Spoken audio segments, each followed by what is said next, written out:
வணக்கம். உங்கள் சதீஷ் ஆறுமுகம். இந்த வீடியோவில் என்ன பார்க்க போகிறோம் அப்படின்னா, குரூப் 2A கவுன்சிலிங் அப்டேட் எப்போ இருக்கும் அப்படின்ற மாதிரி நிறைய பேர் கேட்டிருந்தீங்க. ஆக்சுவலாக இன்றைக்கி ஒரு அப்டேட் அஃபிஷியலாக வரும் அப்படின்ற மாதிரி சொல்கிறாங்க. இன்றைக்கி இல்லைனாலும் நாளைக்கு வந்துடும். நெக்ஸ்ட் வீக்கா இல்லை 2 வீக்ஸ் ஆகுமா அப்படின்ற விஷயம் எல்லாமே அஃபிஷியலாக வருது அப்படின்ற மாதிரி சொல்லியிருக்காங்க. அதுக்கு முன்னாடி நம்ம என்ன பண்ணலாம் அப்படின்னா, போஸ்ட் செலெக்ஷன், எந்த போஸ்ட் செலக்ட் பண்ணுறது, விமனுக்கு செட் ஆகுமா அப்படின்ற மாதிரிலாம் நிறைய பேர் கேட்டிருந்தீங்க. இப்போலாம் டிஎஸ்பியே பொண்ணுங்க வந்து துணிச்சலாக யோசிக்காமல் போயிட்டு எடுத்துகிட்டு இருக்காங்க. அதனால் அந்த ஆஸ்பெக்டே என்னை பொறுத்த வரைக்கும் தவறுதுன்னு சொல்லலாம். பெரும்பாலான எந்த வேலையும் உங்களுக்கு ஏற்ற வேலை தான், உங்களால் செய்ய முடிகிற வேலை தான். பட் நிறைய விஷயம் இருக்குது. ஃபேமிலியோடு இருக்கணும், டிஸ்ட்ரிக்ட்லேயே இருக்கணும். அப்போ டிஸ்ட்ரிக்ட் செலெக்ஷன் அதிலே போஸ்ட்லேயே டிஸ்ட்ரிக்டோடு இருக்கிறது மட்டும்தான் உறுதியாக அந்த டிஸ்ட்ரிக்டில் நீங்கள் இருக்கலாம். கிட்டத்தட்ட ஒரு 15 வருஷம் ஒரு வீடியோவுக்கு அடுத்த ரேங்க் போகிற வரைக்கும், ஆர்டிஓ போகிற வரைக்கும், சப்ரிஜிஸ்டரை கூட வெளில போவாங்க, அதெல்லாம் டிஸ்ட்ரிக்ட் போஸ்ட்டில். சாரி, இந்த மாதிரி டிஸ்ட்ரிக்ட் செலெக்ஷன் உள்ள போஸ்ட்டு மட்டும்தான் உங்களால் ஒரு 15-20 வருஷம் சொந்த ஊரில் இருக்க முடியும். மீதி எல்லாமே வேக்கன்சி இருந்தால் மட்டும்தான் அந்த சொந்த டிஸ்ட்ரிக்டில் போடுறது. சென்னை செட் ஆகும், சென்னையில் தான் இருக்கணும் அப்படின்னா ஏஎஸ்ஓ அசிஸ்டன்ட், இன்னும் நிறையா போஸ்ட் வந்து ஹெட் ஆஃபீஸில், எல்லா ஹெட் ஆஃபீஸும் மோஸ்ட்லி அங்கே தான் இருக்கும்.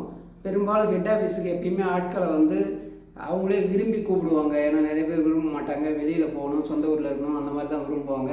அதனால் சென்னையை பொறுத்த வரைக்கும் நிறைய டிபார்ட்மெண்ட்டில் ஹெட் ஆஃபீஸில் எல்லாமே இருக்கும். அடுத்தது ப்ரொமோஷன்ஸை பற்றி யோசிக்கணும் அப்படின்னா, எந்த டிபார்ட்மெண்ட்லேயுமே ப்ரொமோஷன் இப்போ வந்து லேக்காக தான் இருக்குது, ரொம்ப ஸ்லோவாக தான் ஆகும். பழைய கதையை வச்சுட்டுலாம் நம்ம பேச முடியாது. எல்லாமே 58 to 60 மாறினது. பொதுவாக ப்ரொமோஷன்ஸ் எல்லாம் போட மாட்டாங்க. ஃபினான்சியல், ஃபிஸ்கல் டெஃபிசியட், நிறைய பிரச்சனைகள். அதனால் ப்ரொமோஷனை லைட்டாக எடுங்க.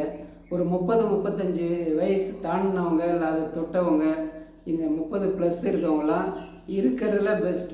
உங்களால் முடியும், குரூப் 1 கூட பாஸ் பண்ண முடியும் தான். பட் இருக்கிறதுல பெஸ்ட்டாக எது எடுக்கலாம், அது வேலை அதிகமாக இருந்தாலும் சரி, எந்த வேலையாக இருந்தாலும் ஹையர் அஃபீஷியலை பொறுத்தது. பிசியில் இருந்தவர் 10 வருஷம் ஒர்க் பண்ணவர் டிஎஸ்பி டெப்டி கலெக்டர் ஆகிருக்காரு, குரூப் 1 பாஸ் ஆகிட்டு. சும்மா ஃப்ரீயாக இருக்கிற வேலை, இந்த ரிலீஜியஸ் அந்த மாதிரி லோக்கல் ஃபண்டு கொஞ்சம் ஃப்ரீயாக இருக்கும் அப்படின்ற மாதிரி ஒரு கட்டத்தில் போனவங்களாம் இன்னும் அதிலே தொடர்கிறவங்களும் இருக்கிறாங்க. ஹையர் அஃபீஷியல் நாம் தொடர்ந்து உழைக்கிறது, நம்ம சூழல், லக், நிறைய விஷயங்கள். லக் வந்து மெயின்ஸை பொறுத்த வரைக்கும் கொஞ்சம் தேவை, இன்டர்வியூக்கும் தேவை.